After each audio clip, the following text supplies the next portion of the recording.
Welcome to my channel. I found out my girlfriend was an escort after 6 years. I snapped, the cops came, and my life fell apart. But that's when my villain arc began. People always ask how it started. The answer is easy. It was fun. It was parties on weeknights, waking up hungover in a tangle of sheets and glitter, sushi on the floor, and half a bottle of wine left uncorked by the bed. It was her in that tiny leather jacket, eyeliner smudged, laughing like the world was hers and we were just lucky to be in it. Her name was Sierra, and for a while, she felt like gravity. We were together 6 years, 6 long years. The kind that feels short when things are good and stretch into decades when they're not. At first, I thought she was wild in a good way, untamed. She was always going out, friends, clients, appointments. Said she worked in wellness, massage therapy, reflexology. I didn't ask questions because I didn't want answers. Stupid, right? Meanwhile, I was working 2 jobs. Federal. Don't ask how I pulled that off. I barely slept, lived on gas station coffee, and had Post-its stuck all over the apartment like breadcrumbs to keep me sane. I wanted stability. A future. A home that didn't smell like weed and vodka every Sunday morning. But love makes you blind. Or maybe it just makes you lazy with your own boundaries. You let things slide. You tell yourself she's tired, she's free-spirited, she's just young. But then, I found the note. Just a name and an email address scribbled on a receipt by the microwave. I don't know why it caught my eye. Maybe it was the way she wrote it deliberately, like she wanted to remember it. So I did what any self-respecting spiraling man does. I Googled it. And there it was. Her photo. Her face, on a site I can't name without triggering every safe search filter on Earth. High-end escorts in the city. Discreet massage services. $600 an hour. The profile didn't use her name, but the comments. Jesus, the comments. You can't unread stuff like that. Descriptions of her voice, her tattoos, her perfume, what she wore, what she didn't. I remember scrolling, numb, reading about how a stranger had kissed the freckles on her back. I used to do that. That was my thing. She came home drunk that night, heels in one hand, sunglasses on at midnight like she was some washed-up pop star. I confronted her. She laughed. That's not me, babe. Gaslight. Classic. Even with the damn reviews matching her exact birthmark, she played it cool. Accused me of invading her privacy. Said I was insecure, delusional, and for a moment, I wondered if I was. But that was just the beginning. That was the crack in the mirror. The rest of me broke later. After that night, I tried to let it go. Keyword, tried. But it's hard to live with someone once you've seen the shadow version of them. The one that exists when you're not around. The one who smiles too easily, who texts at 2 a.m., who comes home smelling like aftershave that isn't yours. I told myself I was being dramatic. I told myself I loved her. I also started keeping receipts, literally. I logged everything. Time she left, time she came back, what she wore, what she said, what she didn't say. It was like building a case file against someone I still kissed goodnight. She stopped even pretending to work normal hours. 4-hour massage sessions that somehow bought her new purses. Rent paid in cash, hair always freshly done, nails never chipped, phone never unlocked. And me? I was working 2 federal jobs, paperwork by day, security detail by night.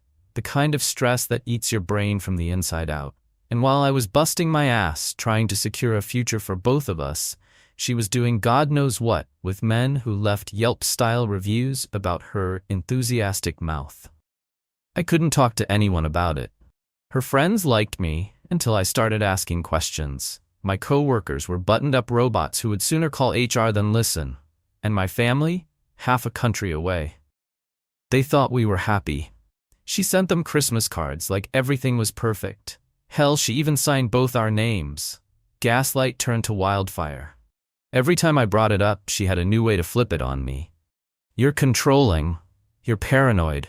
You don't trust women. No, Sierra, I just don't trust liars. The worst part? I still wanted her to love me. Even while I was breaking under the weight of her lies, I wanted her to look at me and say, "It's over. I'm done with that life. I choose you." But she never said it. Not once. And slowly I stopped being the version of myself that went along quietly. I started snapping. First with words, sharp, ugly things I'd never said before. Then with silence, stonewalling. Sleeping on the couch even when the bed was empty. Then came that night. She came home reeking of vodka and sweat, wobbling in her heels, dropping her purse on the floor like a toddler throwing a tantrum. I was sitting at the kitchen table, staring at her. She slurred, "What now? You gonna interrogate me again, Mr. FBI?" Something in me broke. I stood up, walked to the bedroom, grabbed her heels, her purse, that fake-ass Louis Vuitton bag she swore was a gift from a client's wife.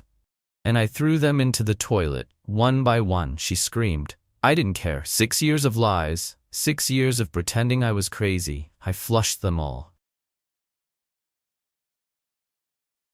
She called the cops. Of course she did. Not that night. She passed out on the couch after sobbing, screaming, threatening to kill me in 3 different languages she barely spoke. No, she waited until the next morning, when she could cry on command and make herself look small and scared and sweet. They were my things, she said to the officer, like I was some psycho throwing knives, not stilettos. I tried to explain. Calmly at first. I didn't hurt her. I didn't touch her. I just threw her stuff in the toilet. She was drunk. He held up a hand. Sir, we're going to have to ask you to leave for the night. That night turned into a week. A week turned into the worst month of my life. HR at one job caught wind of the incident, domestic disturbance. Boom. Administrative leave. The second job? They were less forgiving, just straight up cut my hours. Pending resolution. You ever try defending yourself against a rumor when you can't prove you didn't do something? It's like punching fog. And every punch just makes you look angrier, guiltier, more unstable. Meanwhile, she was painting herself as the victim, crying to her sister, posting cryptic shit online about escaping toxic masculinity and choosing peace. Peace? You were literally drunk every weekend, Sierra. Peace doesn't start with tequila and end with someone else's husband. But no one wanted my side. I was the guy who flipped. The quiet one who finally lost it. They always say it's the quiet ones, don't they? Nobody saw the 6 years I spent trying to hold it all together. The dinners I cooked when she forgot to eat. The nights I held her hair while she puked. The excuses I made when she ghosted her own mother's birthday. The way I kept my mouth shut every time she came home with that guilt smile and a new pair of heels. Nobody saw me dying in real time. Just the explosion. And I had no one. Not physically, not emotionally. My family, 2 time zones away, with problems of their own. My friends, mutuals. Her people first. The second things got ugly. They chose the hurricane over the guy trying to build a shelter. So I packed a duffel, stayed in a crap motel with flickering lights and weird stains on the curtains. I slept in jeans. I kept a knife under the pillow. Not because I was scared, because I wanted to feel something. I didn't cry. I didn't get drunk. I just sat on the bed every night thinking, what the hell happened to me? She broke me. But I let her. And somewhere in the middle of that mess, I realized something dangerous. I wasn't going to be the good guy anymore. You hear it in movies sometimes, someone saying they snapped, but snapping sounds too fast. What happened to me wasn't a snap. It was a slow, quiet corrosion. Like rust eating through metal. Like rot in the beams of a house that looks fine until the roof caves in. I wasn't sad anymore. I wasn't heartbroken. I was done. Done with apologies. Done with holding my breath, done with waiting for someone to give a damn. That was the birth of my villain arc. It didn't come with a mask or a dramatic monologue. It came with silence. Cold, calculated detachment. I stopped playing nice, stopped explaining myself, stopped trying to be the good man, who everyone thinks just needs a hug and a mental health day.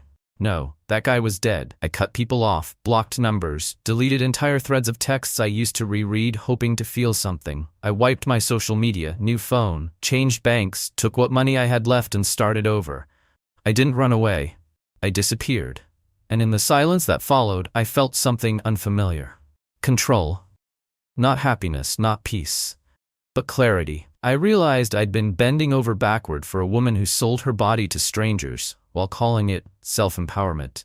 And somehow, I was the one losing jobs, being questioned, sleeping in a roach motel. Nah. Screw that. She called once, blocked number. Voicemail said something like, "Can we just talk?" Like I'd broken a lamp, not our entire reality. I didn't answer. I just listened to it twice. Once to hear her voice, once to remind myself what manipulation sounds like. And then I deleted it. I started working out. Not for fitness, for rage control. Every rep was a name, every mile was a night she lied to my face, every sweat drop was another piece of my past I was done carrying. I took freelance security gigs, no desk, no boss, just me, a schedule, and cash. Nothing to lose meant no one could leverage anything against me. It was addicting. I became the guy people didn't ask questions about, the guy with dead eyes and a quiet voice. I'd show up, do the job, disappear, no attachments, no explanations. It's funny. People started respecting me more when I stopped giving them access. You want to know the most dangerous thing you can do to someone like me? Make me feel disposable. Because now, I treat everyone like they're replaceable. And I don't mean that bitterly. I mean that with precision. 6 months into my new life, I was a ghost in broad daylight. No parties, no tags, no sightings, just silence. That's how I liked it. No eyes meant no one could pull me back into the wreckage. Then I got the email. Subject line, "Just read this, please." No name, but I knew. Sierra. I shouldn't have opened it. Every part of me screamed delete. But curiosity is a disease and she was the virus. It was short. "I know you hate me. I'm sorry. Not for what I did, but for what I turned you into. I see you now and I don't recognize you. You used to be the kindest person I knew." No signature. Just that. And for a second, I missed her. Not her, the person. Her chaos. The fire. But then I remembered, she killed that kindness, starved it with lies. I didn't reply. Still, something felt off. She wrote, "I see you now." But I hadn't posted anything. No updates, no contact. Then came the signs. A car parked too often near my building. A burner Instagram using one of our old inside jokes. A guy at the gym wearing the exact cologne her last client wore. Coincidence? Maybe. But I don't believe in those anymore. I started sleeping with the lights on, gun in the drawer, no safety, just in case, because disappearing only works if they let you go. And Sierra? She never could. She needed control, and I'd taken that from her. I knew it was only a matter of time before she made her move. Not violently. No, she'd do it smart, emotionally, legally, publicly. She'd flip the script. Make me the unstable one. So I made a choice, no contact, no reaction, no more second chances. If she wanted closure, I'd give her silence, a locked door, a deadbolt. And if she ever showed up, I wouldn't flinch. I used to be a good man, brought coffee without asking, left notes on mirrors, folded laundry. I was steady, boring, the kind of boring that builds futures. She set that on fire. Now, people walk around me, not up to me. I see threats in smiles, weapons in kindness. Call it trauma or transformation, it's mine now. But late at night when it's quiet, I feel the cracks. Not guilt, not sadness, just a hollow ache. I mourn who I used to be. Sometimes I see old photos. One popped up last week. Us at a concert, her on my shoulders, middle fingers to the sky. I thought we were happy. That's what guts me. Not the cheating, not the lies. The fact that I spent years loving someone who never existed. She was a performance, and I gave everything to it. Do you know what that does to a man? It makes him forget how to build anything at all. The fallout was real. Friendships, jobs, security clearances. People stopped answering my calls. I became a whisper. "Aren't you the guy whose girl?" "Yeah, that's me." The punchline, the warning. Eventually, I started telling people she was dead. Easy, clean. Car accident, years ago. Sometimes I believe it, sometimes I wish it were true. But she's out there, still playing the game. Still rewriting stories, and some poor guy is falling for it until he finds the email just like I did. It's been over a year, no headlines, no closure, just time passing quietly. She never reached out again. Maybe she got the hint. Maybe she found someone else, someone too naive or too broken to ask questions. Whatever the reason, she's gone. For real, this time. And me? I'm still here. Sharper, colder, but here. People romanticize healing. Like it's linear, like there's a better version of you waiting at the top. Bullshit. Healing is messy. Some days you're fine. Other days you hear a laugh in a grocery store and almost drop a bottle of water. But I'm better now. Not softer, just better equipped. I don't make excuses anymore. I walk away from red flags. I finally learned, real love doesn't come with chaos. I got into therapy, not to forgive her but to stop bleeding on people who didn't cut me. I'm rebuilding, quietly, a new job, a smaller circle, a routine without emotional fires. My place is clean, my fridge has food, I sleep. That might sound small, but after years in a storm, normal is radical. People think a villain arc means destruction, revenge. Mine was silence, survival, learning to breathe when disappearing felt easier. Now I understand why people go dark.